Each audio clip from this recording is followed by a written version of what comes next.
Breaking news చూస్తున్నాం. సార్వత్రిక ఎన్నికలు దగ్గర పడుతున్నాయి.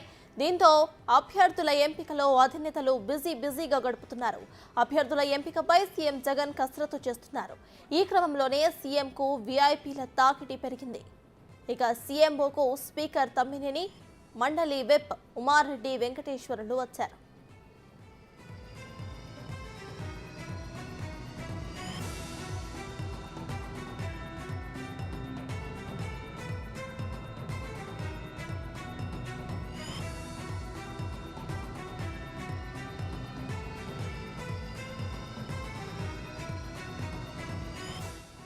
సార్వత్రిక ఎన్నికలు దగ్గర పడుతున్నాయి. దీంతో అభ్యర్థుల ఎంపికలో అధినేతలు బిజీగా గడుపుతున్నారు.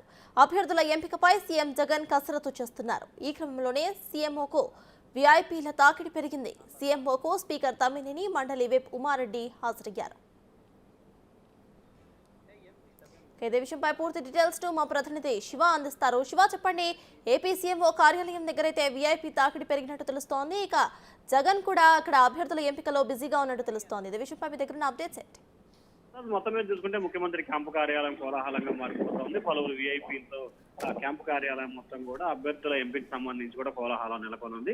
8వ జాబితాకి సంబంధించి కూడా ముఖ్యమంత్రి జగన్మోహన్ రెడ్డి కసరత్తు ప్రారంభించారు. ఇప్పటికే 7 జాబితాలు విడుదల చేసిన వైఎస్ఆర్సీపీ 8వ జాబితాకి సంబంధించి కూడా కసరత్తు చేస్తా ఉంది. చేపడితే ముఖ్యమంత్రి క్యాంపు కార్యాలయానికి MP YV Subba Reddy, speaker Tammineni Sitaram, అలాగే బొత్స అప్పన్నరసయ్యతో పాటుగా నూజివీడు ఎమ్మెల్యే మేక అప్పారావు, ఆయన కుమారుడు వేణుతో పాటు పలువురు నేతలు చేరుకుంటున్నారు. ముఖ్యంగా నూజివీడుకు సంబంధించి వచ్చే ఎన్నికల్లో మేక అప్పారావు తనయుడు వేణు నుంచి పోటీ చేయాలని చెప్పి కూడా అధిష్టానం భావిస్తున్న పరిస్థితి కనిపిస్తోంది. మరొక వైపు స్పీకర్ తమ్మినేని సీతారాంకు సంబంధించి కూడా నియోజకవర్గం మార్చాలనే అంశానికి సంబంధించి కూడా ముఖ్యమంత్రి కార్యాలయంలో చర్చ జరిగే అవకాశాలు కనిపిస్తున్నాయి. మరొక వైపు శాసనమండలి విప్ ఉమారెడ్డి వెంకటేశ్వర్లు, ఆయన కుమారుడు ప్రస్తుతం గుంటూరు పార్లమెంటు అభ్యర్థిగా కూడా వైఎస్ఆర్సీపీ ప్రకటించింది. ఆయన మాత్రం తన కుమారుడికి ఎంపీ వద్దు, తన అల్లుడిని పొన్నూరు ఎమ్మెల్యేగానే టికెట్ కొనసాగించాలని చెప్పి ఆయన అయితే ముఖ్యమంత్రి కోరుతున్నట్లు కూడా తెలుస్తా ఉంది. ఎందుకంటే ఆయన కొంత ఎంపీ అభ్యర్థిగా పోటీ చేయడానికి విమర్శ వ్యక్తం చేసినట్టు తెలుస్తా ఉంది. సో ఆయన బలవంతంగానే నియోజకవర్గంలో పర్యటన చేసే పరిస్థితి కనిపిస్తోంది. ఈ నేపథ్యంలోనే ముఖ్యమంత్రితో మాట్లాడేందుకు ఉమారెడ్డి కూడా వచ్చినట్టు తెలుస్తా ఉంది.